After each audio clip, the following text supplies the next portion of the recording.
Welcome to Mineral Talks Live, the monthly live mineral webinar that brings you in-depth and in-person interviews with mineral people from around the world. Mineral Talks Live is brought to you by a joint effort among the Mineralogical and Geological Museum at Harvard University, the SMMP, and BlueCap Productions. Tune in on the first Wednesday of every month and stay connected to your mineral world. Now, broadcasting live from beautiful Honolulu, Hawaii, the land of aloha, ukuleles, and shakas, this is Mineral Talks Live.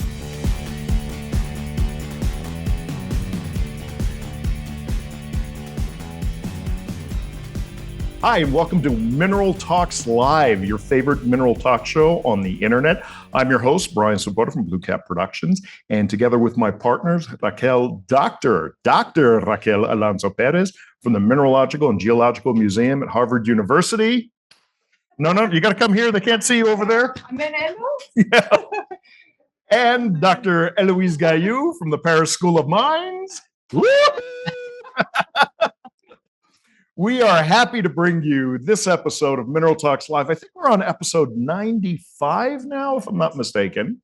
And Mineral Talks Live, we are a monthly mineral talk show. We get together every Wednesday, the first Wednesday of every month, and we do in-depth personal interviews with the miners, curators, curatrix, dealers, collectors, media people, artists, anyone really involved in the gem and mineral world. And we like to bring them on the show and kind of get to know them so that all of you can get to know them a little bit better. And we can look at some of the incredible things that they've accomplished in their lifetime.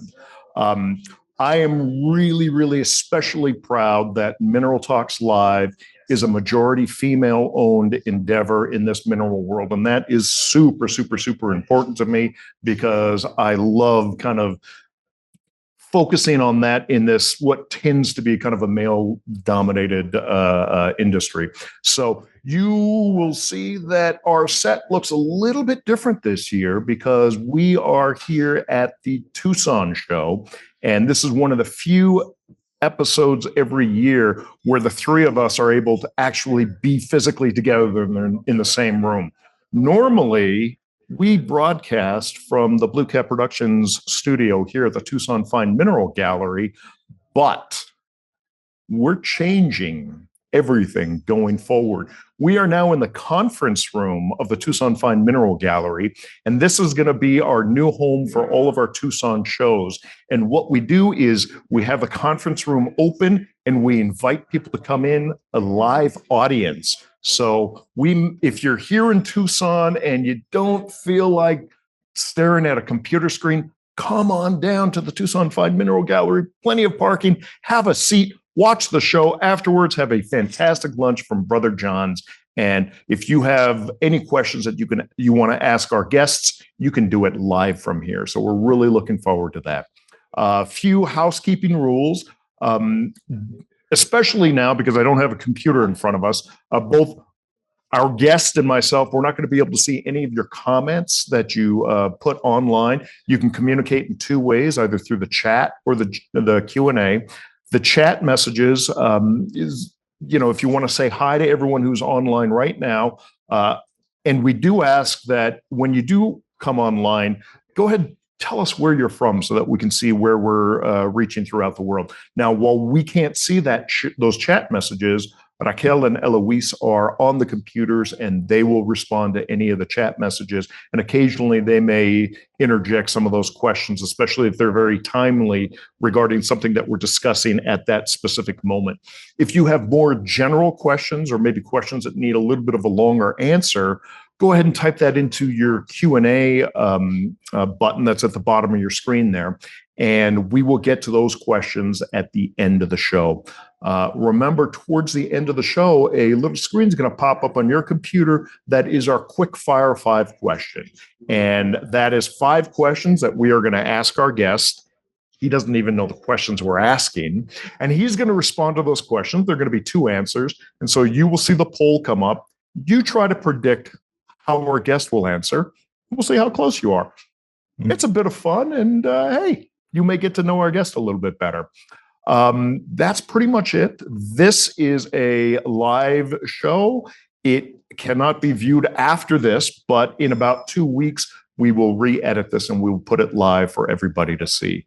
And I think that pretty much covers all of our basic housekeeping rules.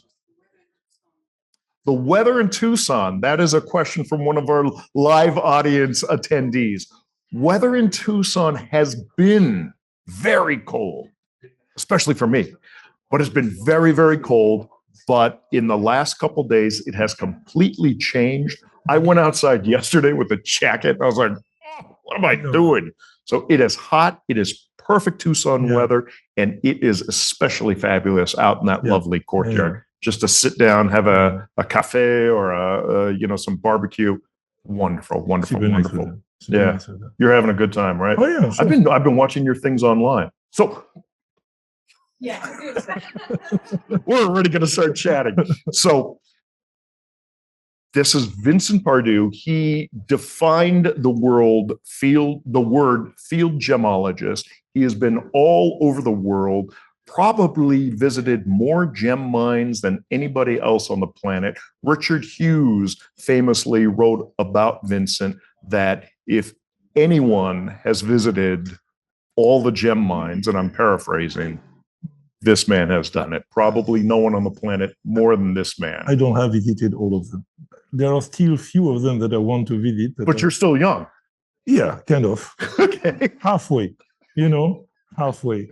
Well, the man who, when he walks into the room, you hear the theme from Indiana Jones, Mr. Vincent Pardieu. I don't have a week. Vincent, good to see you. Thank you so much for coming on the show. Yeah, I'm super pleased to be here. No, well, we're really excited that you're here at the show. Before we start talking about the show a little bit and about your background, I always like to start the interview by asking you, how did you start? As a child, what first got you involved in the mineral/gem world? Oh.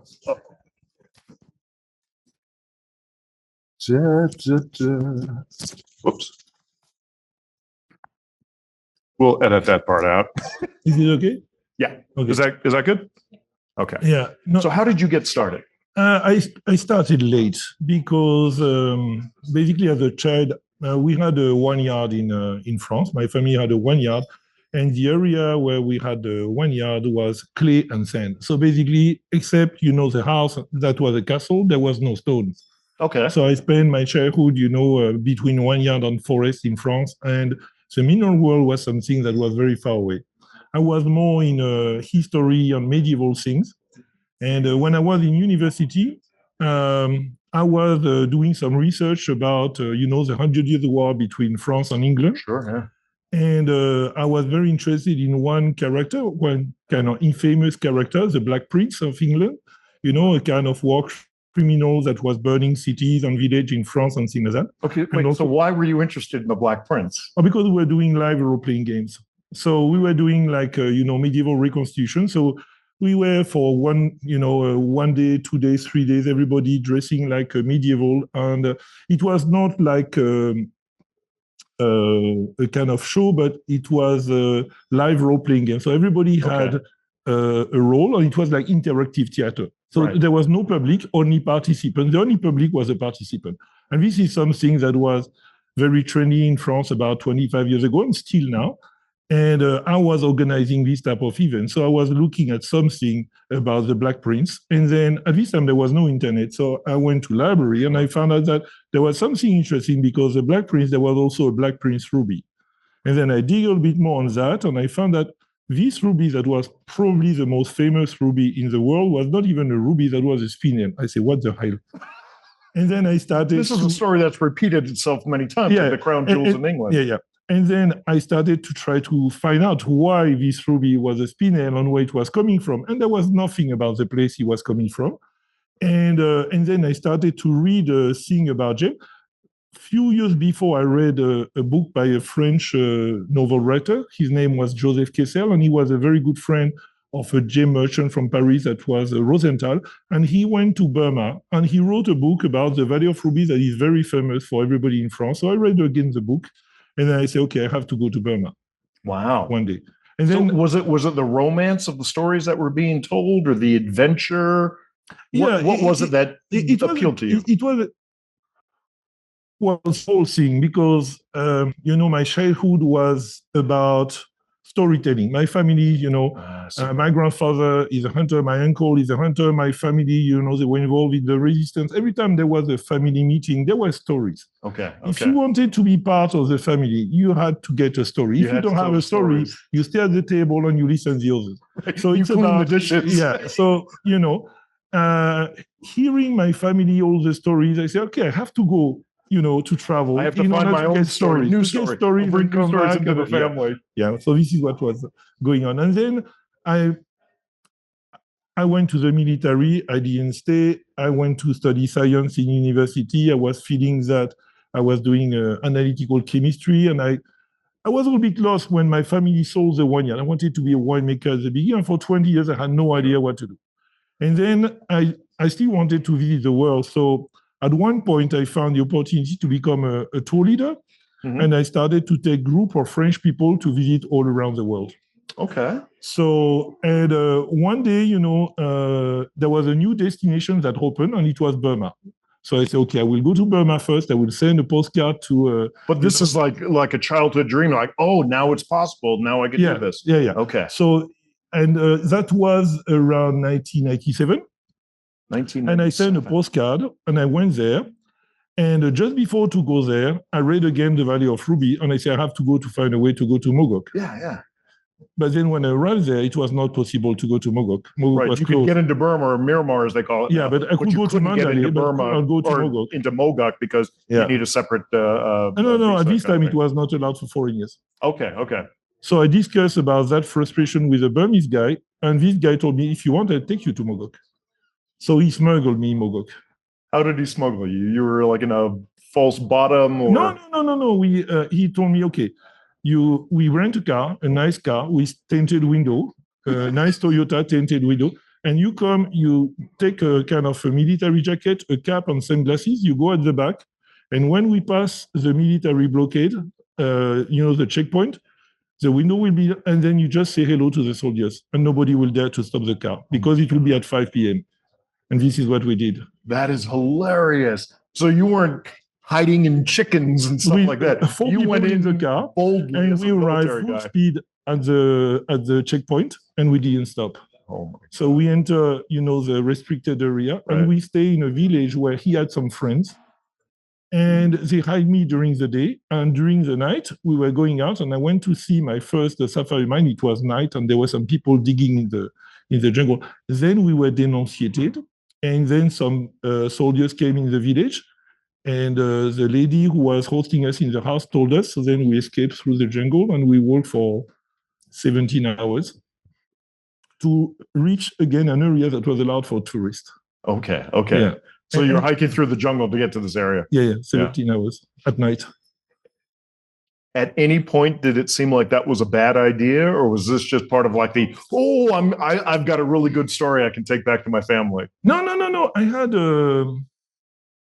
I was thinking about this, and the day we went, that was my birthday, and I was feeling that everything would be okay. I had no idea where I was going, but I wanted to, I had a good feeling about the guy, and I say, and when I was asking him, okay, what happened if we get caught? He said, well, we just have to get 2 bottles of whiskey with us, and then we share with the soldiers, and then probably we get our way out. Oh, that's awesome. Or you will get, a kick out from Burma, and you will be blacklisted, and then that's it. Okay? That's acceptable. At this time, I was thinking it's acceptable. Now I will not do it because I want to return. But and then later, when I went, down, I found again my 2 friends who didn't wanted to join me, and then we went down, on the way back to Yangon. I suddenly realized that gemstone was a connection of everything I like. Okay. So I arrived in Yangon, and then in Yangon, I went to the Bordeaux market where you had a gemstone seller and things like that. And there was one book in a shelf, a new book, and that was Ruby and Sapphire by Richard Hughes.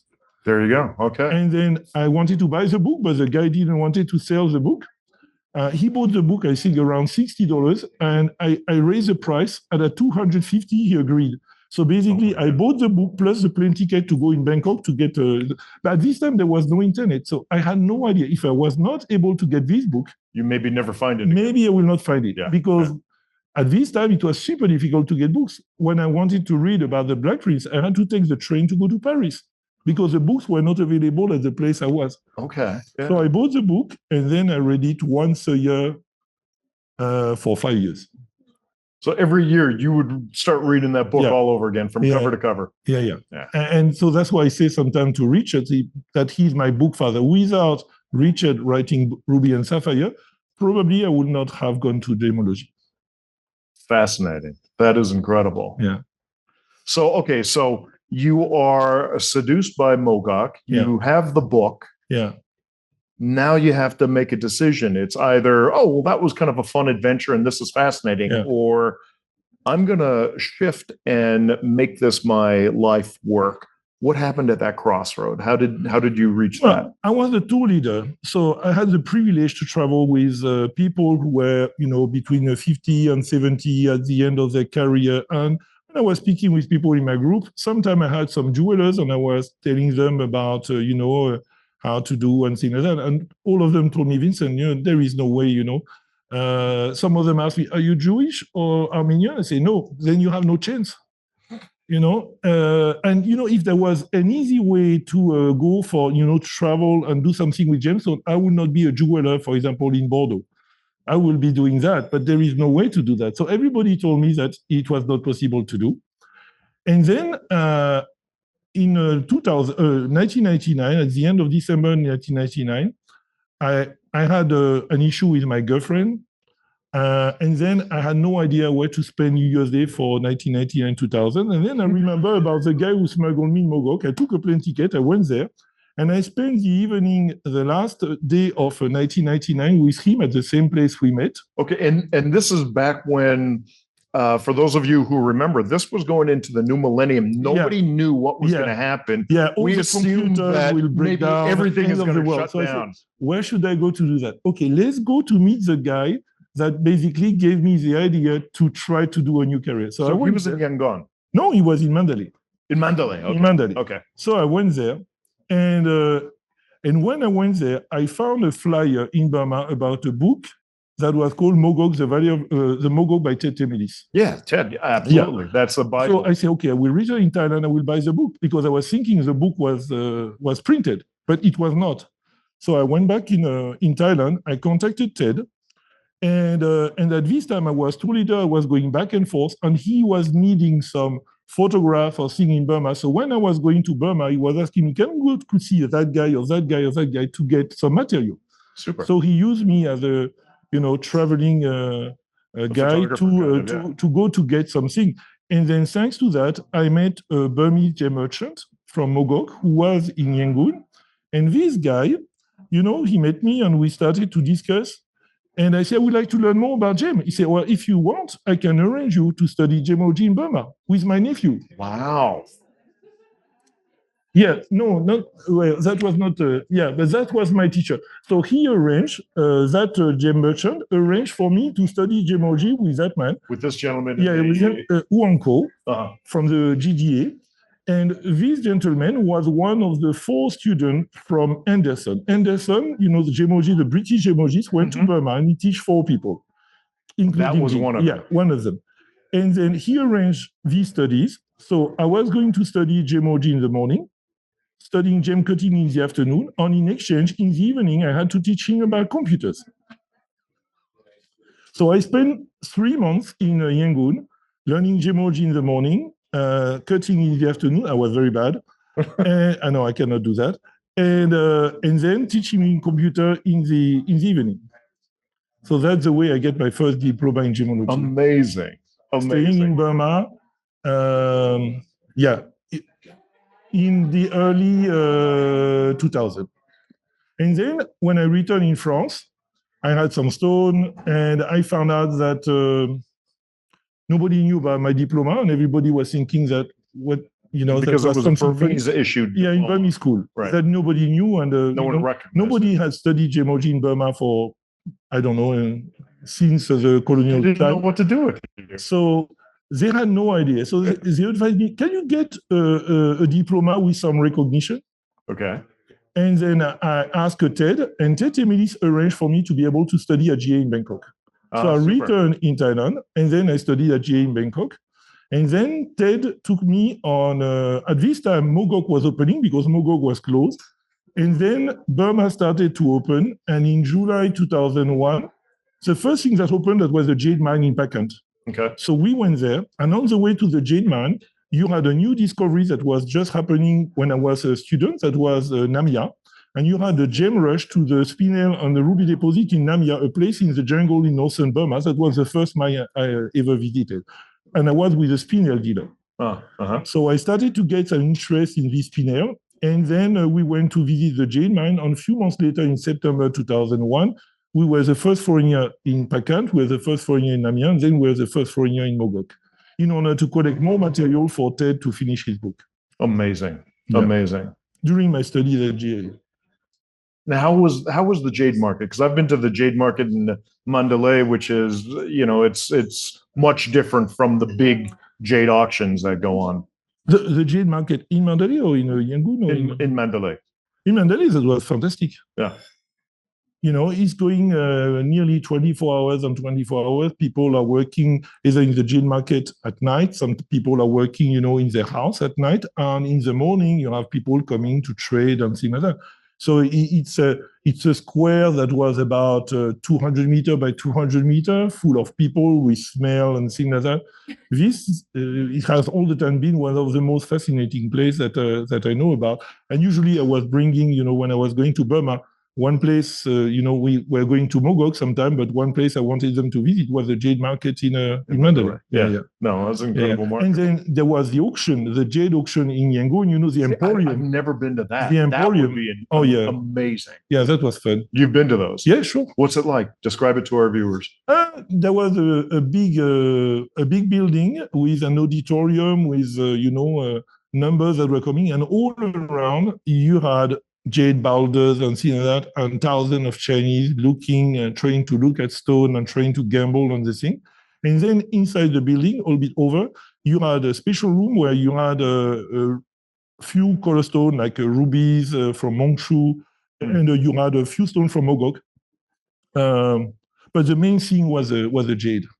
The main thing was the jade. Amazing. And most of the people were Chinese, except a few foreigners. There were few Westerners. One was, every time it was funny because every time I was going to Burma, there was one guy. If that guy was coming in the next few weeks, then it will be crazy because price were raising up. That was Bill Larson. And Bill was kind of a legend there because he was the one who was bringing also tools and instruments to Burmese people, and he helped them to get education. So he really helped to, he was not just buying stone, but he was, bringing things to raise the education level of the people and the interest. Because at this time in Burma, nobody cared about anything that was not rubies. Right. Blue sapphire didn't care, spinel didn't care, and things like that. But he was telling them that, this is something that is valuable. And they started to learn about rare stone and things like that because there was no books. Yeah.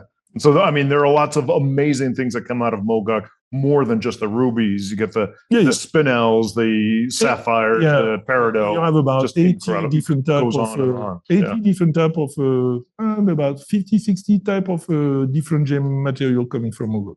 Okay, so you go to school now at GIA Bangkok. Yeah.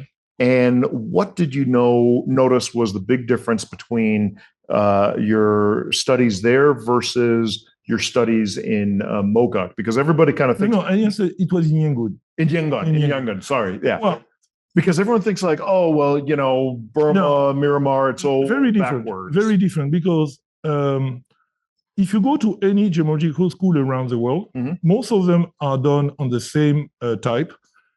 It's done from the consuming country point of view. So you go there and you learn about how to identify cut stone. Okay. You don't learn about quality. Most of the stone you will see are low quality stone, except for the synthetics. And you learn about identification. But the school in Burma was totally different because it was a school that was made to train young people who will go to buy stone in the market in Burma. Okay. So basically, it was a school where you were learning about rough, you were learning about parcel. I never saw a parcel in any kind of gemological school, GIA, LFG, or things like that. So you're at parcel and you look at the stone as a potential, not as a final product where you try to find out what happened. You look at the stone and say, can I invest in that? Right, right. That was the scope of the school. So it was a school for people who wanted to buy stone in a market in a gem producing country. I have never seen any course like that anywhere. That's interesting. So it's really kind of more based on real world experiences. If you were to go to these markets to buy these things, you would understand how to navigate it better. Well, I think schools are taking care, what is the interest of the student, what the student will do after that. For GAA, most of the students, they will end up, working maybe in a jewelry store for their family. So they will never see a rough stone. So why to teach about rough stone? If you want to learn about rough stone, the best way to do is you learn about cutting. So you have a rough, you learn how to cut, then you see how you can transform, then you know if you can buy, because you have seen that, you cut it, and then you get a cut stone. Mm-hmm. But gemological school don't teach about that. They don't teach about cutting and they don't teach about rough. Interesting. So that was the main difference about learning in a gemological school in a gem producing country with a local course that was derivated from Basil Anderson, a lot of theory, plus the practice about looking at stone from the need of the Burmese people, of the young Burmese people. It's more customized. Compared to the schools in the Western world and things like that. That was kind of different. So now you have an education both from I'll call it the streets of Yangon. Mm-hmm. You have an education from GIA. And now you start traveling more Pakistan, Afghanistan. Tell us what's the next step after this? Well, the next step is I was fortunate to get introduced to Henry Ho, a gem merchant. Mm-hmm. He a gem businessman from in Thailand. And I was looking for jobs. I could not find a job. And Henry asked me what could I do? I said, well, I know about buying stone in Burma. He said, okay, let's go next weekend. We go for 1 week and you show me what you can do. So we went there. Oh, yeah, that's Henry. And when I was hired by Henry, one of the first things he did, he took me to Switzerland to meet Dr. Gubelin. Ah, fantastic. Yeah, because at this time, Dr. Gubelin was looking about selling his reference collection. And we spent 3 days looking at stone with, Dr. Gubelin and Henry. And that was great. That was the first time that I heard about the reference collection. Okay, all right. Yeah, that was really the first time. So I had the privilege to see this collection and Dr. Gubelin explaining a little bit how he was building. And several times, I was quite impressed because for me, Dr. Gubelin was, the absolute gemologist and he knew probably everything. Legend, yeah. And at the end of the 3 days, when we had this lunch, he asked me what was the most surprising thing for these 3 days. And I say that the most surprising thing for me for these 3 days, during these 3 days, was 3 times I asked him a question, and he told me, I don't know. And he looked at me and he said, okay, what is for you the difference between a good gemologist and a bad gemologist? And I said, a good gemologist has a lot of knowledge. He will read all the book. He has said, no. A good gemologist knows when he has to say, I don't know. Ah. And then that gave me a lot of confidence in my lack of knowledge. And it was reminding my time when I was a tour leader, because when I was a tour leader, it was the same. Yeah, several times when you're a tour leader, people ask questions, they expect you to have answers. I say, well, if I knew everything, I will not be a tour leader working with you, taking your group here. So there are many things I don't know, and I will try to find out, and I will give you the answer later. Which is a great And I great found response, that in gemology, it was exactly the same. Interesting. And he wasn't afraid to say, no, I don't know. He was not afraid to say, I don't know. Yeah. So that influenced you very heavily. And then for 2 years, I was a gem buyer for Henry Ho, a spinel buyer, because Henry was in love with spinel. And after 2 years, we changed. I quit from he bring an investor, and then I had a relationship problem with that investor. So I stopped, and then I quit. And Henry didn't wanted me to quit. So he told me, Vincent, I saw that you like the lab. Why don't you become the director of the AIGS lab? Wow. So he put me because I was, at this time I had 3 jobs. I was buying stone for Henry in Burma, but I was teaching at the IGS and I was working in the lab. So I had 3 jobs. That was a 35 hours of sleep per week. The rest I was working. And yeah, that's the way we started. In France, it works 35 hours. In Thailand, I was sleeping 35 hours. That's the difference. Yeah. And then Henry gave me the lab. And then I had to, because at this time, many people were thinking that the AGS lab was closed. Okay. So he was tired of that because you had the Asian crisis. Yeah. So he told me, Vincent, your job is to make sure that everybody knows that AGS is alive and open for business and working. So I say, okay, what are we going to do? I say, well, we are going to do research. And we are going to communicate about the research we are doing. Okay. So he told me, okay, which kind of research you want to do? So I had to present him something, and I came with basically at this time there was an issue with Ruby with leg glass. So I wrote. He told me okay, you have 2 weeks to solve the problem. So I went. I met the guy who was hitting rubies and making leg glass, and I produced a 25-page PDF about how it was done and how to identify them, and that was okay. But then the problem with that is I could not predict when will be the next treatment. Okay. So in order to communicate efficiently, you need to plan. And Henry wanted, okay, what is the plan? I said, I have no idea. I don't know when there will be a new treatment. He said, well, you have to find something. So I said, okay, we are going to go back to origin. Okay.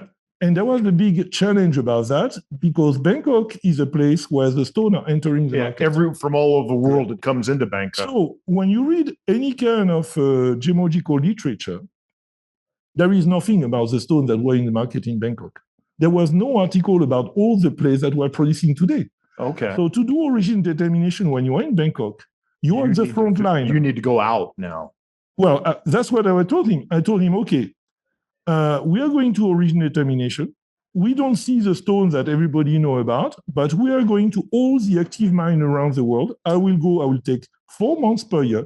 I will go to visit all these active mines, bring back the sample, and we will write article about that. This is where it begins. Yeah. Yeah. So at this time, this is when, that's, for example, at this time, I was, I was starting, and I was sometimes, just going like in Burma, going to the market. And going to the market, I found out that, when you buy facet stone, it's a problem. Mm-hmm. If you buy facet stone, there is somebody cutting the stone, a lot of information is gone. So I had to go to buy rough, like I was learning in Burma. Rough, right. And if possible, going to see directly the miner. And if possible, going to mine myself. Exactly, yeah. Yeah, but that was complicated because we're short in time and short in resource. But basically, this is the way field gemology started. Actually, the way field gemology started, there was an article that was written published in Gem on Gemology by Edward Bum in 2002. Okay. That was... And Edward is the grandson of Dr. Goblin. And this article was about practical gemology, tips about practical gemology in the field. I could never remember the title of this article. And when people were asking me questions, I say, the article about field gemology. And I put something like that on the AGS website. And you shortened the title to that article on field gemology. There was a field and there was gemology, and in my mind, it became field gemology. And I put something like that. I wrote something like that on the AGS website, and I was the webmaster.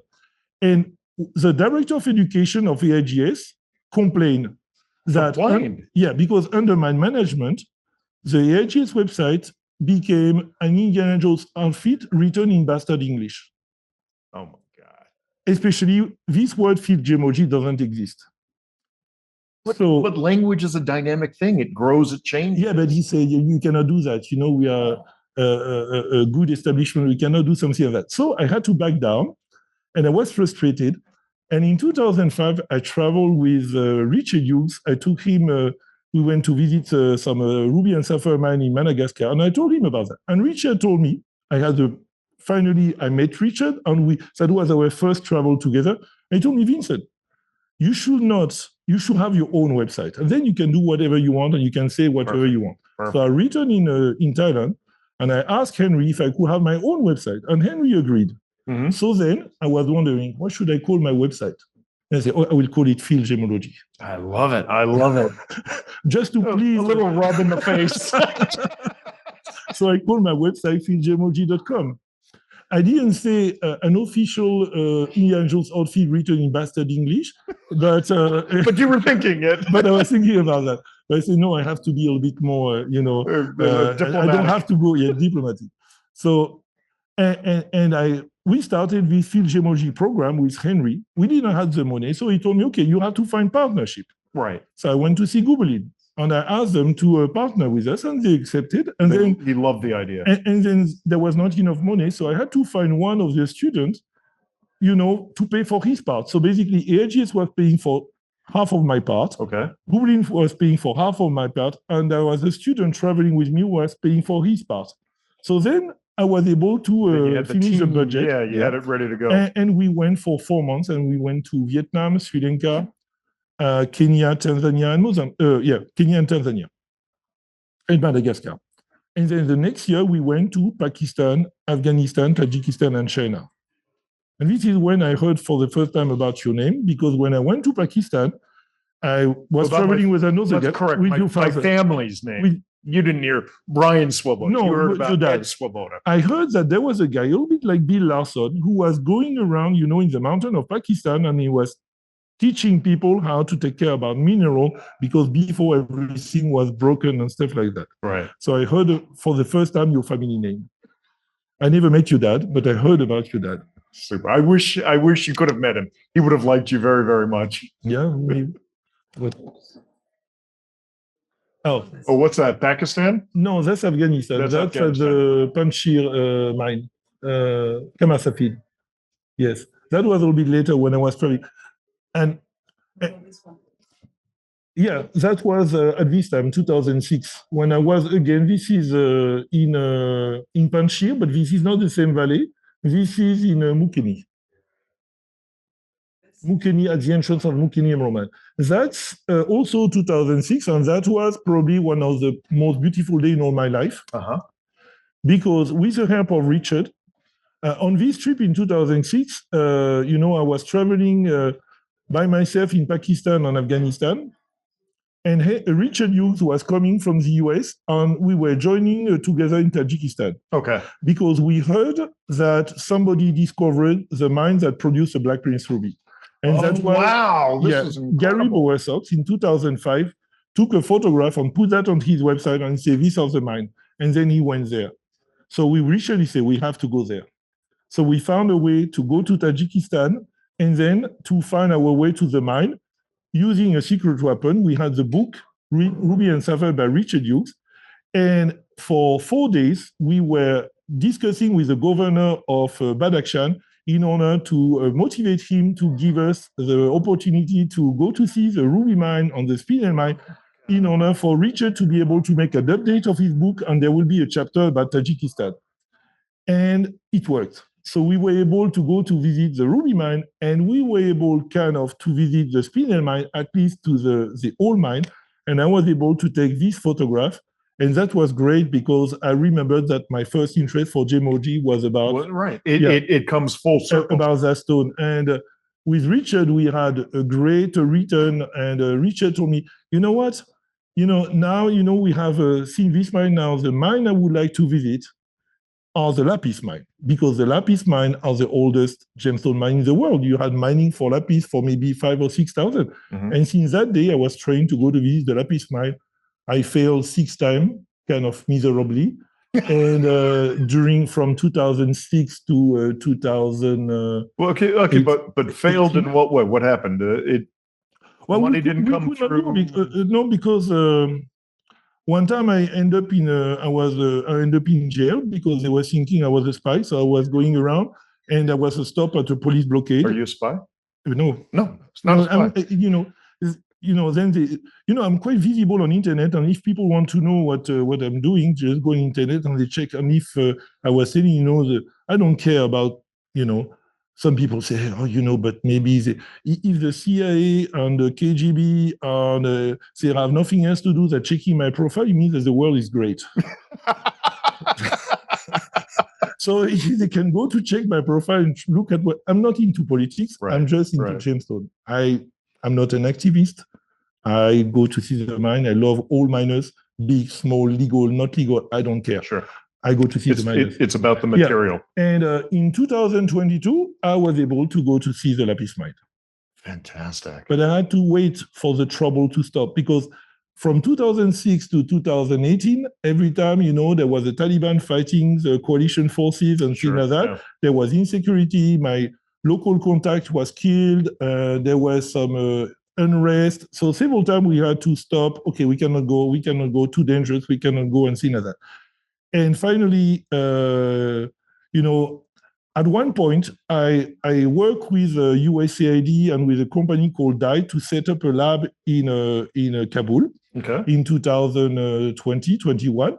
And I told them, okay, I'm okay to do that at one condition. I want to go to visit all the mines in Afghanistan. And they say, okay, you set up the lab and you build the reference collection, you will be able to go to see that. And then when I was, I had to go to start to select the students in etc. Then the Taliban took power and all the American left and everybody left and the project collapsed.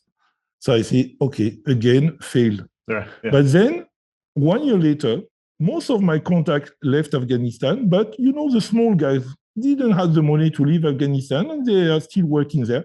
So I had some contacts there who told me, Vincent, actually, you can come now. It's safe. There is nobody making trouble in the countryside.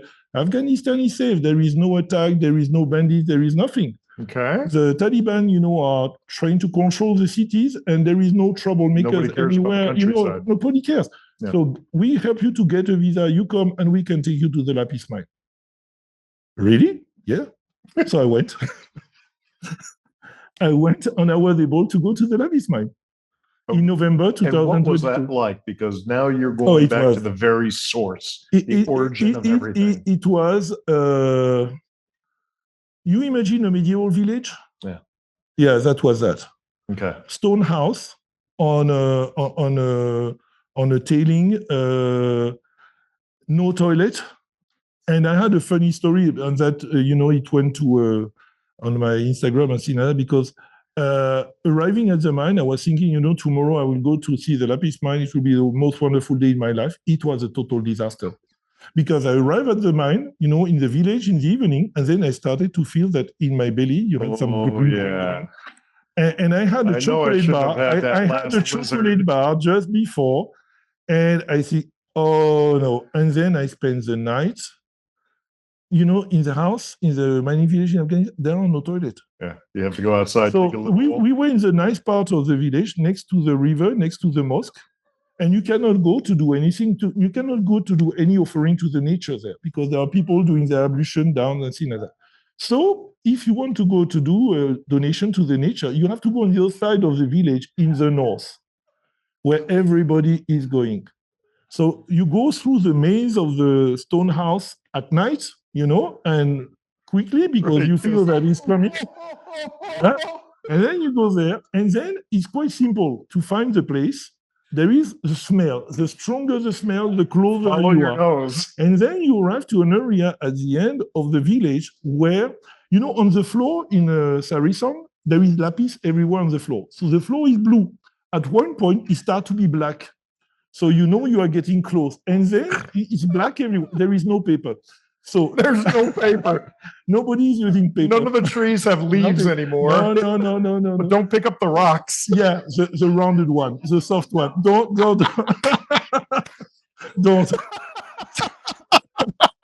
So you went there and you do your stuff, and there is no place to hide, and you have 10 or 20 guys doing the same stuff. Are they talking to each other? No. Waving at each other? Or they're all like dogs, doing meditation and things. So I was there doing my meditation. I was the only one with paper. So then my friend, when they were going, they said, "Oh, we know that you went there." Everybody was laughing because the French guy went there, because there was. You could see the paper. Yeah, there was that's paper. Where the French guy went. So I spent my whole night going back trails, leaving donations. In the morning, I could not walk because, of course, I could not eat because I knew if I eat, there will be a problem. I took antibiotic right away. Right. Antibiotic, all the thing, and then I went trying to eliminate everything. In the morning, my friend saw that I was not able to walk. He said, "Okay, we go."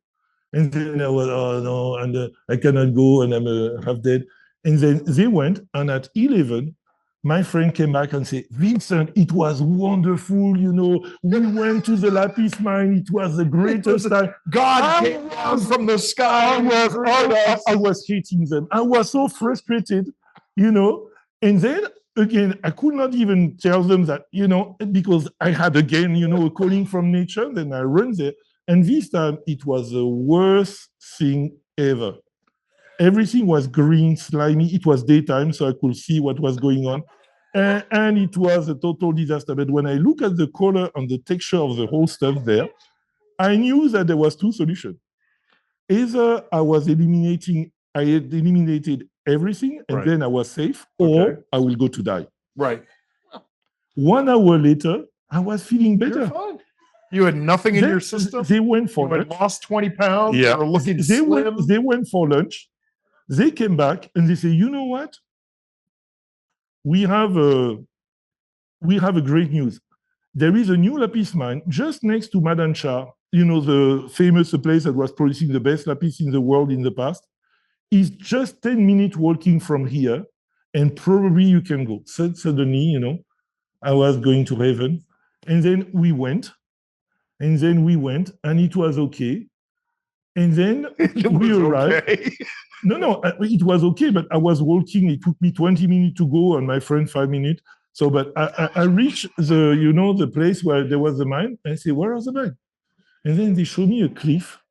The cliff was like that. It was not even a goat trail to go to it was a super goat trail. And then everything collapsed again. I said, I will never be able to go there. I will die. And then I had to see my friend going there, and I could not go.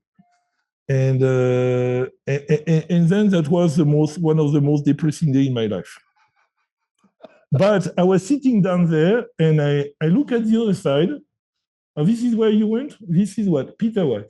And then I was asking my local friend, what is that over? He said, oh, that was the spinel mine. No. Oh, the spinel mine are here? I say, yeah. There was no mention about spinel anywhere in any textbook, anything about Afghanistan. Wow, nobody in Sarison. Yeah. Barian, all the people went there. There is lapis, there is Afghanite, there is no mention about spinel. And my local friend, you know, there was a lot of spinel, nice spinel that were looking the same as Tajikistan that were coming from Afghanistan. Big one, sometimes 100 carats, something like that. And I say, and the mine up there? Yeah. Okay, let's go tomorrow. So I had a good night, dinner, good sleep. And the next day we went to the spinel mine, the first foreigners to be able to reach the spinel mine in Sarison. And then going down, we went to the lapis mine. Wow. So after the worst day in my life, I had the best day in my life, the next one. It was wonderful. Was it worth the price? Oh, it was worth everything. It was worth everything. It was worth everything. That was probably the best day I had in the field was that day. Amazing. Because you imagine that people were mining lapis before the Bronze Age. You have beads of lapis that were found in treasure in the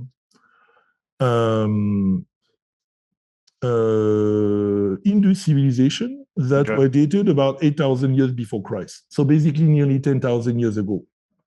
And 10,000 years ago, it was not the Iron Age, it was not even the Bronze Age. The Bronze Age is much later. Right. So before to know about mining metal, people there were collecting lapis, making beads and things like that. And there is no other place around the world where you had nearly 10,000 years of mining that we know. For 10,000 years, in one place, there is mining. And they are still mining. It looks like still like a medieval village, and nobody has been there. So is that the first gemstone that was used or the first gemstone that was mined? I don't know. We have to ask the historian. No, probably because I think of peridot, and I wonder if that predated it, because it may be like peridot. Peridot is a name that came in the old days. It was called emerald. Peridot is a modern name. Okay, everything what was green was called emerald. It was emerald, yeah. So you know the emerald throne of the Sultan Ottoman Sultan is all peridot, but it's called the emerald throne because in the past in Europe, everything that was more or less red was called rubies. Everything that was more or less blue was called sapphire. Everything that was more or less green was called emerald.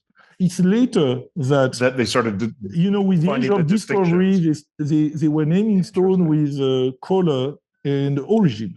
Yeah. And that's why somewhere color and origin are so important in the gem trade, because for hundreds of years, gemstones were named by color and origin. You read any text about from Theophrastus to the modern one, when mineralogy was invented by people like Harry at the beginning of the 19th century, it's all about color and origin.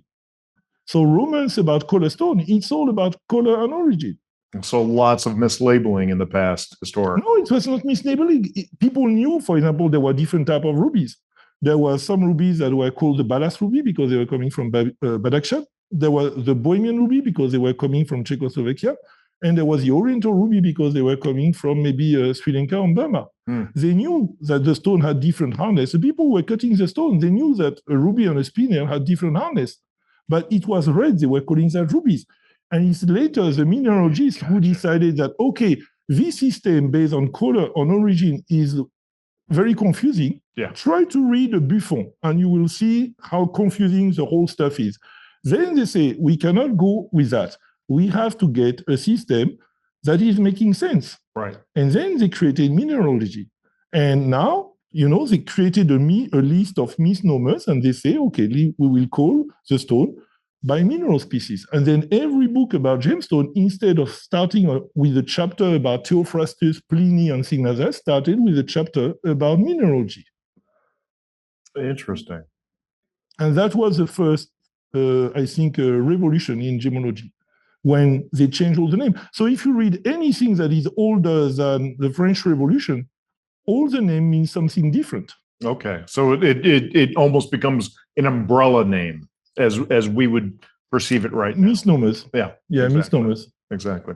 Okay, so now you're traveling in all these places. You're bringing instead of just going to Bangkok and getting all the gemstones that are being brought in, you're going out and you're doing sampling. Yeah. Tell us about the research that you did with the stones that you found in your travels. Yeah, that's the thing. From these days at the IGS, my ambition is, to build the foundation for the best color stone lab in the world. Okay. And this is very simple. If you get samples from trusted people, I don't call that science, I call that religion, because you trust in somebody, you have faith in somebody, you trust your friend. I believe that my friend tells the truth. Well, at the beginning of my career, I was cheated by several people that I was thinking were friends. Right. And then I met somebody who recently passed away, Henry Honey, who told me that, Vincent, you should not trust dealers. I'm sorry for the dealers, they are our customers, but you should not trust dealers. You are in Bangkok. I'm trying for the whole my career.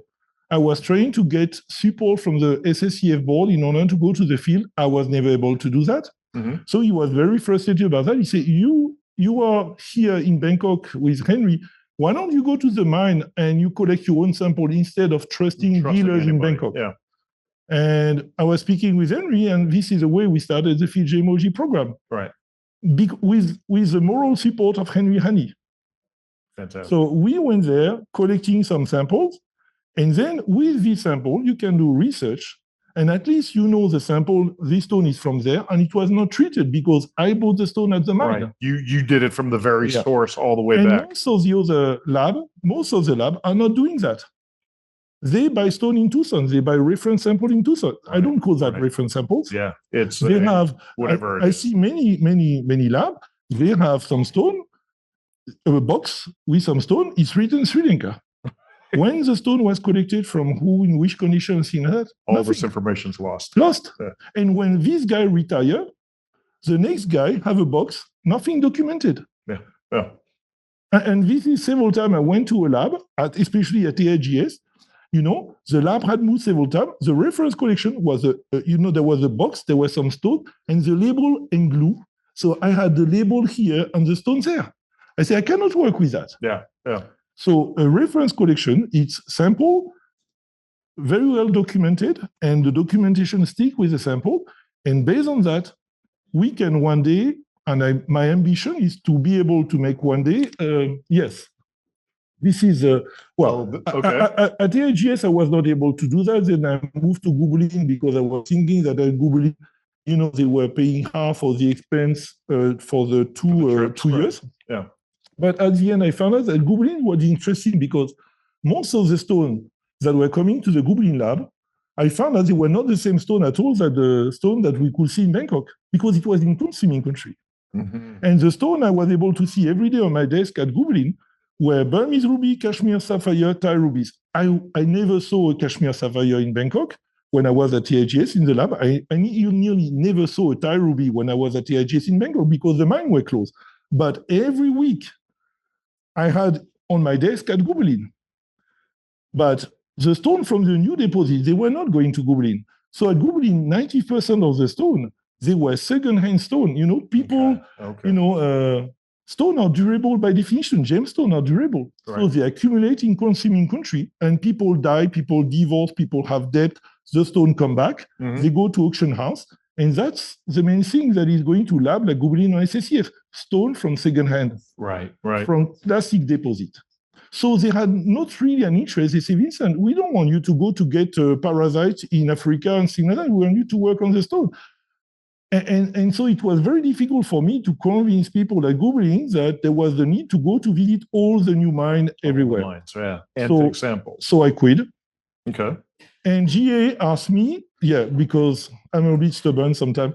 And GA asked me at this time with a Ken's carrot, asked me, Vincent, we would like you to transform your hobby into a profession. Can you come and to help GA to build a field gemology department in Bangkok? A real, field geology, the way it should be done. Yeah, because I had a website in order to promote that idea. So I was using my website to promote that idea. And then GA offered the job to Richard Hughes. And Richard Hughes refused. And he told GA that he was too old. And he had knee problem and so on. But he said, I know a French guy who can do that. And he told you should hire Vincent. Super. So Richard found me the job at GIA. Amazing. Now, just how these things keep coming back. It was his book that you bought when you were in Myanmar that kind of started. He gave the idea to Ken Scara to give me a call and then propose me the job. And then I built the reference collection at GIA for 8 years. Okay. And then I left again. GIA Bangkok. Yeah, GA Bangkok. Yeah, I built the collection at GA Bangkok for 8 years, and then I left. And then I became a consultant. I'm still doing the same. Now I'm building my own reference collection that will be available. And I'm trying to find a lab willing to change the rules of the game. So it means instead of doing origin as an opinion based on experience, I think that origin should be done. You compare the data with the stone with the data from a reliable reference collection. Yeah.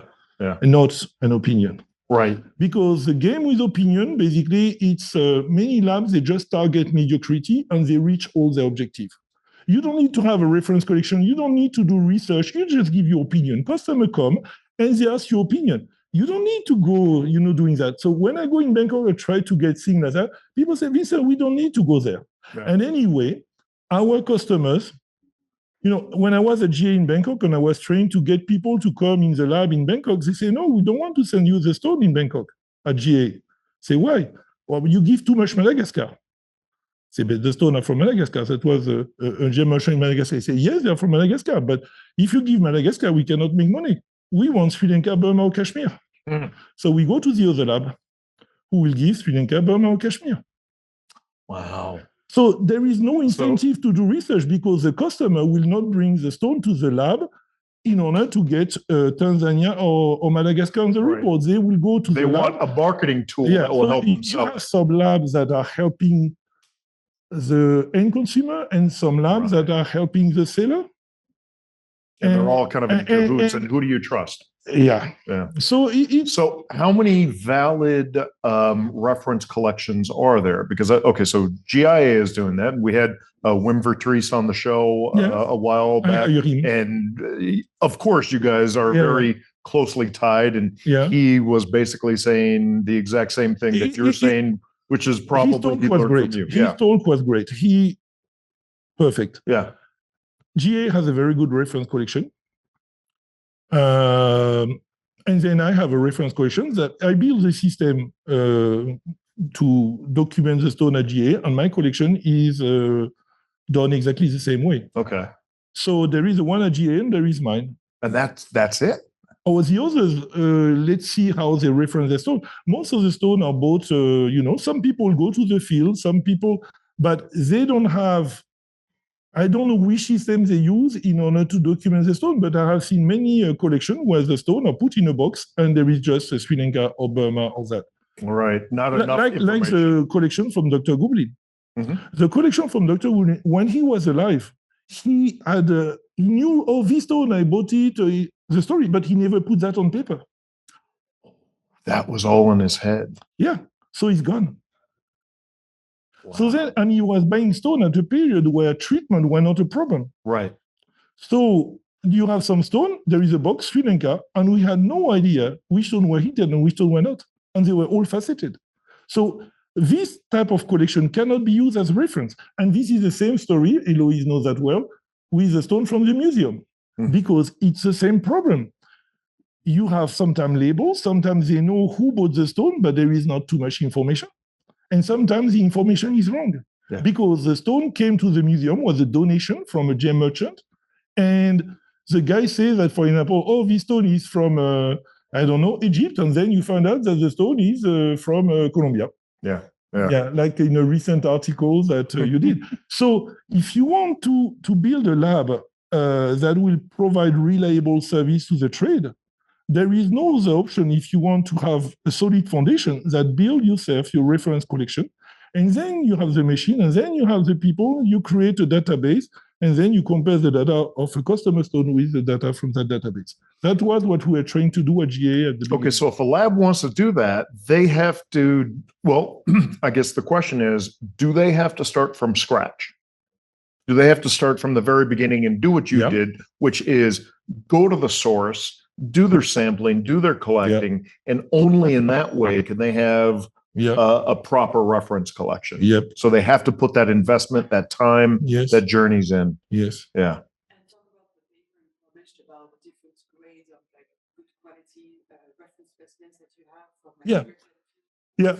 When I moved at GA, one of the main thing was, I had a lot of discussion with the people there. One sec, should we go? We're about 1 hour into the show. We're going to keep going here. Should we launch the poll? Launch the poll and talk about the paper that is published. Okay. We have a question. Okay. All right. So talk about. So that was there was one paper, the first paper that was published when I was at GA.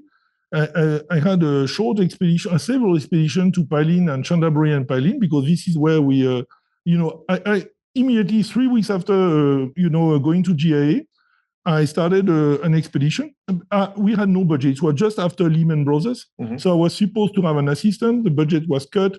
There was nearly no budget for traveling. I said, it's okay, don't worry. I will do like before. I will go with some friends. We share the cost. So I had, at this time, because of Lehman Brothers, I had GA allow me to travel with whoever I wanted. Okay. As long as GA was not responsible for anything that happened to the person. So we discussed with the legal system and I started to make some disclaimer. Sign in blood. But I had suddenly the possibility to travel with whoever I wanted. And that was great, actually. That was great.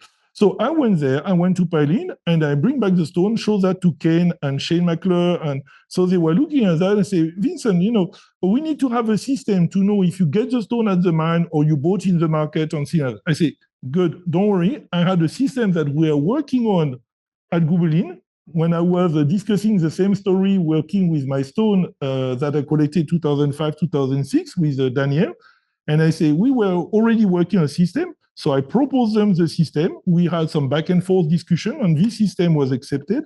And you have this system at the end in annex of the first publication I did with working at GA. So it's a field report about Thailand, Cambodia, about stone from Pailin in Cambodia that was published in March 2009. Okay. That if you want more explanation about that on the whole history of data collection and field gemology and the evolution of data collection, you have a publication on In Color magazine that I did in 2021 or something like that. Okay. Yes. And then you have also in Gem on Gemology, they made, my former colleague at GA made a special issue on origin determination. And then you have an article by Wim who explained, the A type, B type, C type, and things like that. And Right, this yeah, is very well wait, explained. yeah. This is Super. very well explained. Yes. Fantastic. Terrific. Questions from the audience. Questions from the audience, in case you can't hear Eloise. I'm sorry, what's the question? Ruby in Greenland. What's happening with the ruby in Greenland? Question is, what is happening with the rubies in Greenland? The mine is closed. The The company that I was working as a consultant for Green and Ruby, and I went 11 times to visit the mine, training the people there and things like that. So the mine closed because the company bankrupt, and now all the assets are in the hand of the government of Greenland. Okay. So the government of Greenland, I think, is looking for investors, and I don't know exactly. I'm not anymore working with them. But I heard that they are looking for investors and to buy the stock and to continue maybe the mining and so on. But it stopped. The mine closed, I think, December 2022. Oh, okay, recently. A few months after my last visit. And 2023, it bankrupt recently because then the mine closed, but they were still doing trading and things like that. And then the company Green and Ruby bankrupt, and now all the assets are with the government of Greenland. And what is the quality of the rubies from Greenland? Very similar to the rubies from Mozambique. So these are rubies from an amphibole type deposit. That's pointing a ruby island. These are rubies from Greenland. You can see they are associated with mica, with feldspar. And basically, like every primary deposit, 99% is probably B quality or cabochon grade, and you have 1% of 1% that is facet grade. Okay. But some of the facet grade are, as good as the best ruby from Mozambique because they have also significant content of iron. Most of them are fluorescent, so they are on the low iron type. And but the difference with Mozambique is that most of the Mozambique ruby are very flat, and the one from Greenland are more like fingers. Okay. So they are more suitable to make beads or cabochon. While in that's Ruby Island. This is the first place where ruby were found at the end of the 60s by some geologists. Island? On the island. Wow. By Danish geologists who were scouting the coast of Greenland. And then you have a line that is coming from the island that is going on land, and you have at one point you had a young Canadian geologist called Turner, and he was doing a survey with a helicopter, and he told me that he was needing to make a pee, and then he stopped and he went to pee, and then he found there was some ruby on the floor, so he found the place that is called now Apalutok. Wow. The big place of mining. So sometimes, when you want to go to toilet, it's not about just go. Just go. Let it go. Let it go. Super. All right. Okay, so we're going to go into a section now that we call the Quick Fire 5. Okay. So I have 5 questions. Yeah. I'm going to read the question, and then there are 2 possible answers. Okay. All of your answers are correct. You tell me which of the 2 answers you resonate with the strongest. Okay. Are we ready? Yep.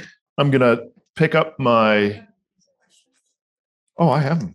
I'm prepared. I've got my makeshift clipboard here. Okay. Oh, you cannot read them yet. Are you ready? Okay. Okay. Question number 1. Your favorite game, Dungeons and Dragons or Monopoly? Should I answer? Yes. Oh, which one do you like better? Dungeons and Dragons. Dungeons and Dragons, of course. Yeah, sure. If you were paying attention in the beginning, then they would have known. Number 2, your favorite gem, ruby or red spinel? None of them. My favorite gem is red. I like red color. Anything red. Amolite is great. I love amolite. You have both answers? We'll accept both answers? Yeah. Because they are both red. So no, I don't have any favorite for that. Your favorite locality for a field trip? This is question number 3. Afghanistan or Vietnam? Ooh, there's some thought going on there. None of them. The next one. You have to choose one. You got to play our game. It's our little reindeer game. Which do you prefer more if we were to change the question? Afghanistan or Vietnam? Even food-wise, Vietnam is wonderful. It's one of the most beautiful places in the world. And Afghanistan is the same, but Vietnam is green and Afghanistan is mountain and dusty and things like that. So, okay, Vietnam is a new place. It's a gem. Luc Yen is a gem of a place, about 30 years of history. Afghanistan has 10,000 years, I will say Afghanistan. Afghanistan, okay. Yeah. But Vietnam is the first country I visited in Asia. You know, I fall in love with Vietnam. My first place in Asia, I went to Vietnam. So I have a special relationship with Vietnam. I love Vietnam. Technically, Burma is Asia. Yeah, but I went to Vietnam before to go to Burma because I was a tour guide. And before to go to Burma, I went 16 times to Vietnam with bringing French tourists in Vietnam. I love Vietnam. I've never been. It's on my bucket list. Afghanistan. Okay. Afghanistan. Okay. Afghanistan. Okay. Raquel's like, oh my God, his answers are like Brian. Yeah, he just keeps going. That's why we get along so well. I know. Of the two answers I'm going to read you, I have to change the questions. Yeah. Of the two answers I'm going to read you, which is your favorite holiday sport? At home. Spots. Sorry, I read sports. What did you do? Of the two answers I'm going to read you, which is your favorite holiday spot to spend the holidays? At home or on a field trip? Oh, yeah, on a field trip. That's full trip. holiday. Okay. I don't have holidays. I work. Every day is a holiday for you. Yeah.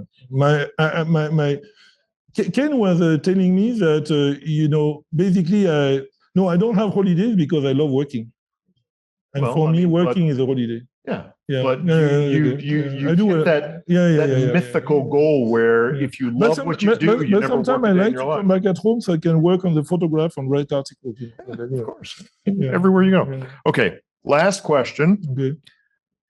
What drink to offer you in Tucson? A margarita or a virgin mojito? Really? Is that the question? What drink to offer you in Tucson? A margarita or a virgin mojito? If someone were to buy you a drink, do you want a margarita or a virgin mojito? I have no idea what is a virgin mojito, so I will take margarita. Margarita, yeah. Yeah, virgin mojito. It's like lime juice, right? No idea. I'm not drinking no alcohol, so you don't drink alcohol at all. Usually, why? Why couldn't we say Coca-Cola? I don't drink Coca-Cola. I think it's the hardest quickfire 5 we've ever done. Okay, let's go through the answers. Let's see what our viewers have said. Hello, here, sit. Oh, okay. Come. Okay. Question number 1, your favorite game, Dungeons and Dragons or Monopoly? You said Dungeons and Dragons. Sure. The viewer said Dungeons and Dragons. Yeah. Good. Ding, ding. Question number 2, your favorite gem, ruby or red spinel? You refused to give an answer. Yeah. Your answer was red. That was option C out of option A and B. I guess it doesn't matter what the audience. Oh, wow. Good. Yes. Okay. All right. Congrats. All right. So we're giving that to the audience. That's 2 correct answers. Question number 3, your favorite locality for a field trip, Afghanistan or Vietnam? And after much contemplation, Afghanistan was the answer. What did our readers say? Yes. Good. What's the Afghanistan. 84%? 80%. Hey, you viewers are good. Okay, favorite holiday spot, at home or field trip? You went with field trip, which I think was just, if we got less than 90, 95. people aren't paying No. attention. Less than 98 would be bad. 88%. 88? That's bad. Come on. It's like, yeah. Maybe people missed the first 60 minutes of this interview. Yeah, probably. Okay, so that's a big X, right? They got that wrong. They guessed that home. They got that right. 88%. Oh, 88%. Oh, we were just expecting it to be much higher. Okay, all right. Sorry. And what drink to offer you in Tucson, which is perhaps the worst question we've ever had on the Quickfire 5. Yeah. Who wrote this? I'm sorry. Margarita or a virgin mojito, which makes us all kind of go, The issue is like I didn't have an good answer for something without alcohol. Water. Who drinks water? Tucson. Fish, piss, and water. Okay. Margarita, what did our viewers say? Virgin mojito. Virgin You don't mojito. drink. You don't drink. Yeah, me too. So it's okay. Yeah, I think it's yeah. Yeah. So even though they answered correctly, we're saying that they knew him. So I guess we're saying 5 out of 5. Yeah, pretty much. I don't know. I guess the rules change when we're doing this live thing. So because I don't actually have a clipboard, I just make do. And today I made do with a box of dark chocolate covered macadamia nuts, which is a gift. That's good. Come on in. There are two things I cannot resist: coffee and chocolate. See? That's one of the two. He had his coffee. Now you have your chocolate. Yes, that's good. Okay, so we got Q&A. Oh, we have Q&A? Yeah. From the viewers. Ah, okay. So Raquel's gonna come and join us here. Okay. Raquel's coming to join us. Ta-da. Here we go. Okay. Okay. Let's shoot. See, it's warm. Yeah. It's a Raquel I can sandwich. do like that. Okay. I super enjoy it. Like saying like our viewers, we are super enjoy your conversation today. Oh, I'm gonna put my microphone over on you so Yes. everyone can hear you a little bit better. There was the question about what's the current situation with the ruby discovery in Greenland. There are small scale miners. People have there was a Greenland Ruby had a license, but you have many other places in Greenland. You have the ruby producing area in Greenland is huge.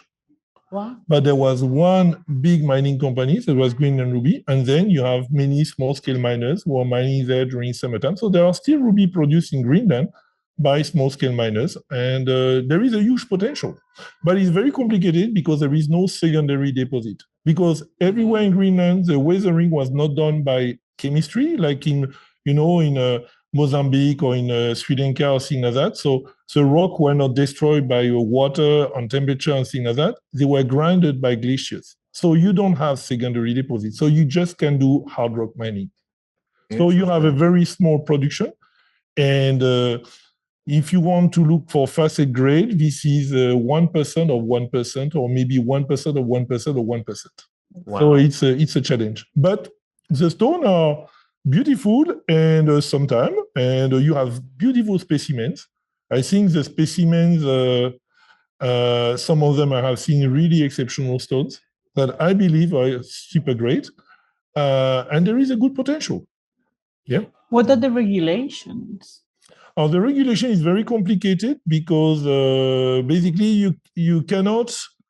You need a mining license to be able to export the stone, and it's quite complicated when you are a visitor to export any kind of mineral from Greenland, because you can only buy from a legal miner. And so you need to have the right paperwork, and this is Danish administration, and I can tell you, I had a friend, some friends, at the mine in Denmark, and the Danish people consider the German as messy.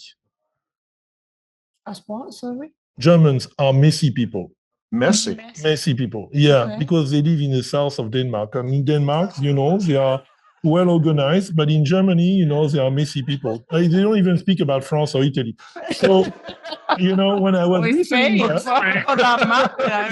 France and Italy.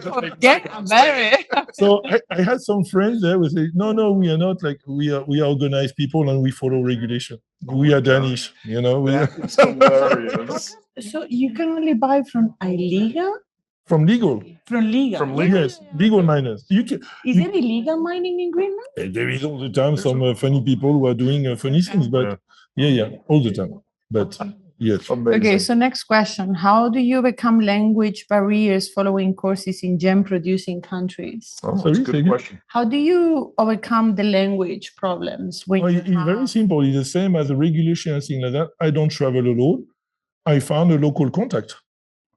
No, not when you're traveling, but also in the I found a local contact who can speak the language. Okay. I have a translator with me. Yeah.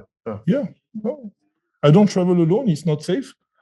You go with somebody who knows the people, who knows the culture, who knows the language, and who can communicate with you. So I never go alone. It's the same, I learned the gem trade with Henry. As a gem trader, you go somewhere, you have a local contact, and you trust your local contact. Yeah. And I'm a guest. I'm coming to see. The local contact knows how to buy, how to export. He will help you to negotiate the price. I all the time have a local contact. If I don't have a reliable local contact, I don't go. You don't go.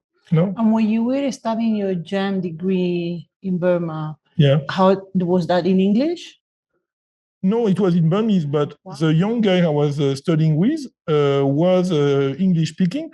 And the guy who organized my studies actually wanted his nephew to improve his English. So the teacher was speaking in Burmese and my classmates were translating to me. Very good.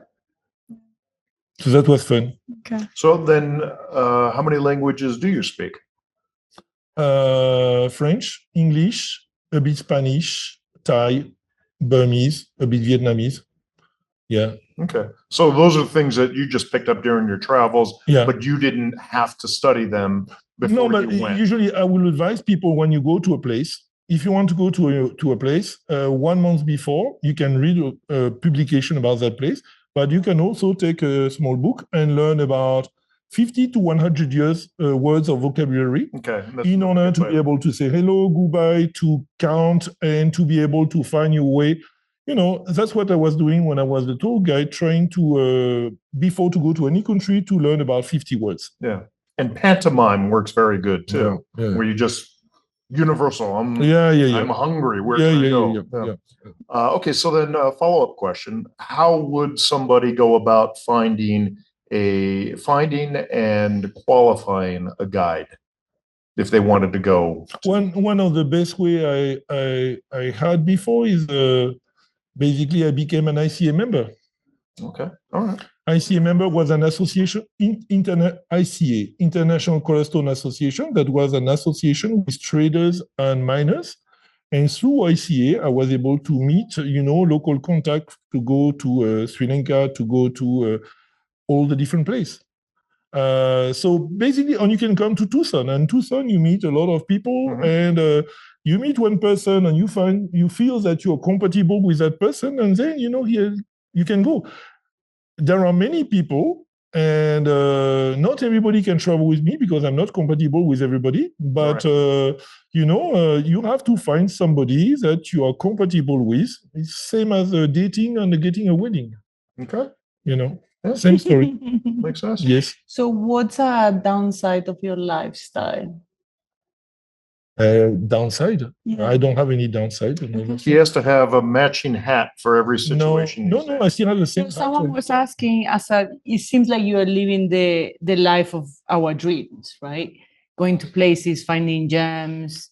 No, I'm living the life of my dreams. Yeah, exactly. So is there any downside to that type of a style, that life? Yeah, I would like, in the trade to support more science. The industry to support more science. Sorry. I'm frustrated with her button. People don't read anymore, and many people in our industry, especially the big one, have basically no interest for science. Yeah. And I think they should. That's my number one frustration at the moment. For all the rest is great. So, it's so fine. No downside. No, Love not it. too much downside. So another question. Actually, we're going to get a question from live audience, and then we'll carry on. Come on, Hannah. We're going to put Hannah on camera here.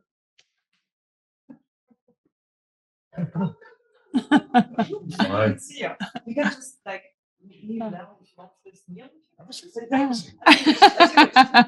you have to ask him in French. Wait.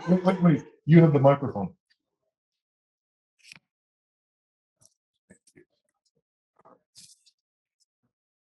Hannah is one of our young mineral stars.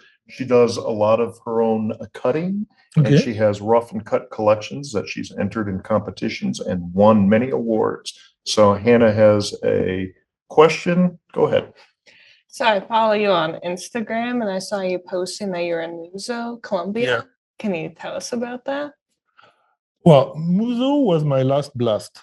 Well, if you love rubies, you want to go to Mogok. If you love emerald, you want to go to Muzo. It's simple because the emerald from Muzo that's the reference. Every other emerald in the world is compared to the top quality Colombian one. So at one point you want to see the face of God and you want to go to Muzo to see the emerald from Muzo. And I went there for the first time in 2018 and I all the time wanted to return. And this time, basically after Green and Ruby, I finished with Green and Ruby, I was able to get Muzo emerald as my customer. So now my customer is Green Muzo. And in November, I was able to travel for 2 weeks in Colombia, and I had the privilege to stay for nearly 10 days at the mine. Wow. So not like, regularly when sometime I was doing field gemology, going, you spend half a day at the mine, things like that. This time I was spending more than 1 week. So you wake up in the morning, you have breakfast with the miners, lunch, dinner. After 2 or 3 days, they see your face many times. You become part of the thing. Everybody get more relaxed. Into the background, and you see what is going on. And honestly, regarding mining engineering, it was the most amazing mine that I ever visited for underground. Wow. They had a ramp, you can have the cars that can go inside. They have ventilation.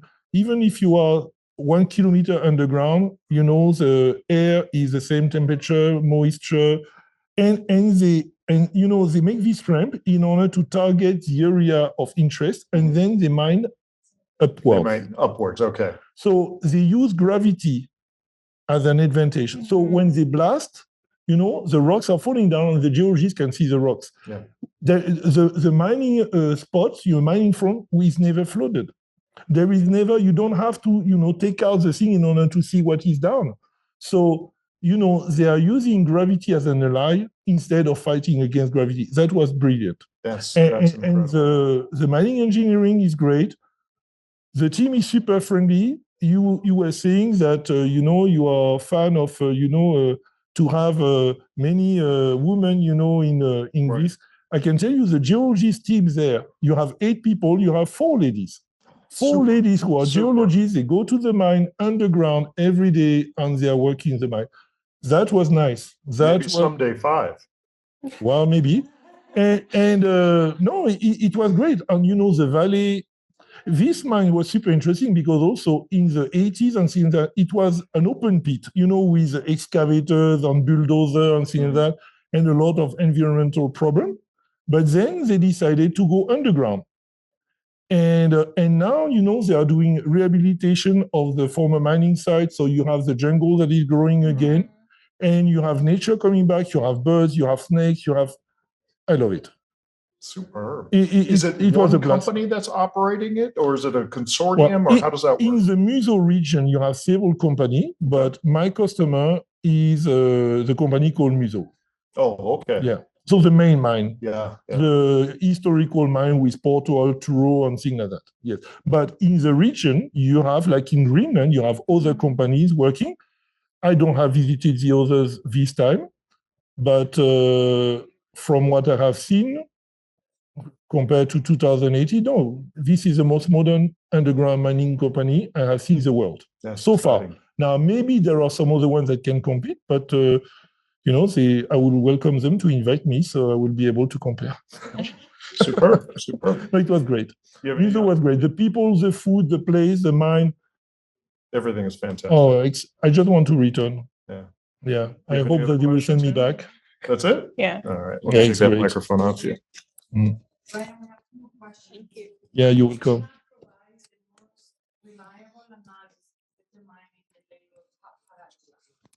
Okay, so which lab has the most reliable analysis determining the label paparacha? I have no idea. That was a quick one. I'm not grading lab. I'm not sending stone to all the lab in order to find out who is doing what and what. I go to the field, I collect some sample, and if the lab want to work with me, they can call me. But I'm not I'm not judging miners and I'm not judging labs. Yeah. If a miner has a secret mining Yeah. location, will they try to pass the location off? Okay, Yeah, let me repeat the questions for the viewers. If a miner has a secret mining location, do they pass the mine off as a different location to avoid detection? with my 25 years visiting mining areas around the world, I found out that the number one challenge for any miner is jealousy. Jealousy. Yeah. Yeah, number one threat. I have several friends that were miners, they got killed. Because if you are a dealer, you travel with money, but you travel. You invest in stone and people. If you're a miner, you have a mining license, you're here. And if people know that your mine is good, then maybe somebody will, maybe if people from your family, people told me that I don't even want my wife to know that my mine is making money. I don't want my family to know because they will come and they will ask you for money. I don't want the chief of the police to know that. I don't want the mayor to know that, the local politician. I don't want the neighbors to know that. So if you are a miner and you are small, you are a target. Yeah. And that's why, for example, all this stuff about traceability, it's super dangerous because if you do traceability on a mine that is big or small, you are putting a target on the miner. Yeah. So traceability, if there is a big, this mine produced a big stone. Oh, really? So everybody in the area will know that probably this guy has money. Then maybe his children will get kidnapped or there will be problem. Campbell Bridges was assassinated because of jealousy. Yeah. And big or small, many people in Burma, when invited me to go to the mine, they were telling me, Vincent, please don't say that my mine is good. This is just for your private information. Some people don't want me to come because they are feeling, if Vincent come, he will put a photo and he will put information on the internet and then I will get problem. So there are many mines I went, I never published any photograph. Okay. I told them, I just want to get the samples. Yeah. I don't need to publish about your mine. I want to get the samples. That's just for your own reference collection. And it's okay, but no photograph, no nothing, and things like that. Yeah. And there are some people, they just don't want to get into trouble. There are some countries that are a bit unstable, and you don't want to have a target on your back. And that's interesting. That brings up another thing, that you are trusted because of your experience in the past. And so if they say, Vincent, don't tell anyone where this is, but you can collect samples, they know that they can trust you, but that doesn't extend to everybody. So you're in a unique position. Well, that's the point. Every time I go to a place, the most important thing for me is to be able to come back. Yeah. So that's why I don't judge miners. I don't create problem. I don't want anybody in my team to create problem. And if a miner tell me, please don't take photograph, I don't take photograph. Right. Yeah. My job is to be able to access to the mine, to be able to get some reliable sample, to bring them back in the lab for the lab to be able to do a good job. It's not, if the miner want promotion, I can give. If the miner don't want promotion, I don't give. Then you keep it quiet. Yeah. And you take GPS readings wherever you are. Yeah. Okay. Yes.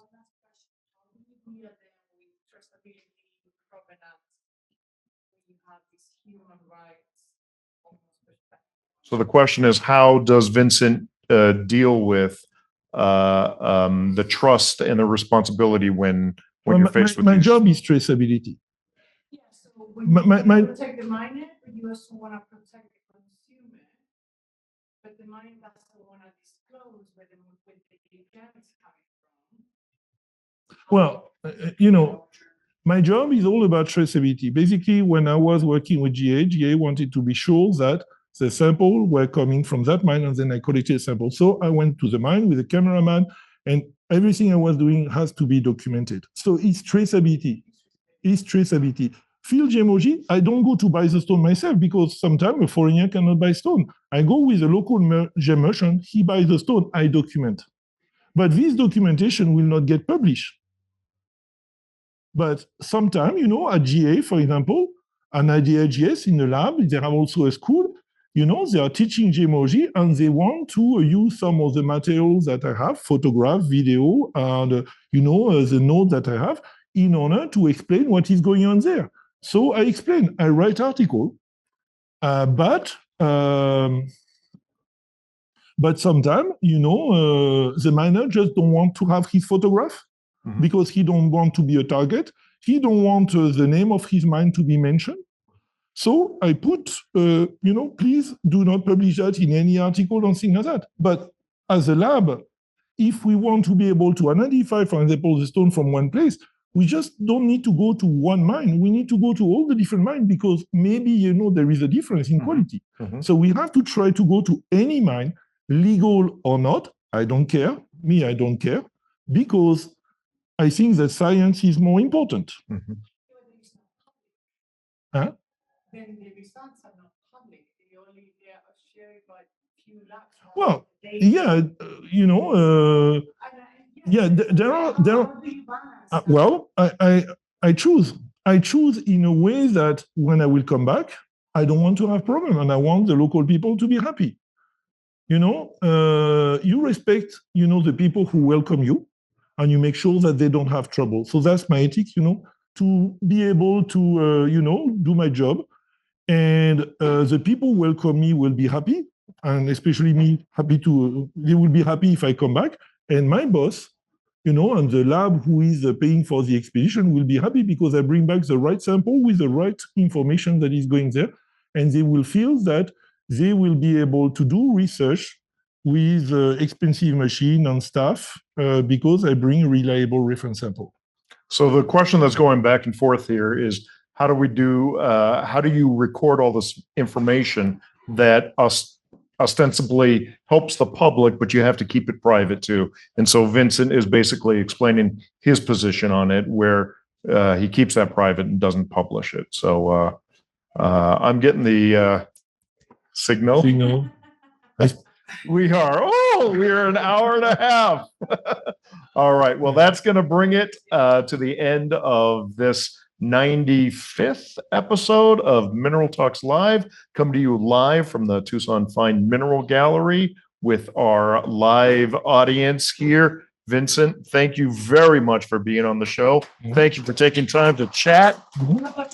And the lovely Mineral Talks Live team. There we go. All right. Bye-bye. So thank you, all of you, for tuning in, and come back in 1 month's time. We got another great interview for Thank you. you. Take care. Amazing. Thank you so much. That was awesome.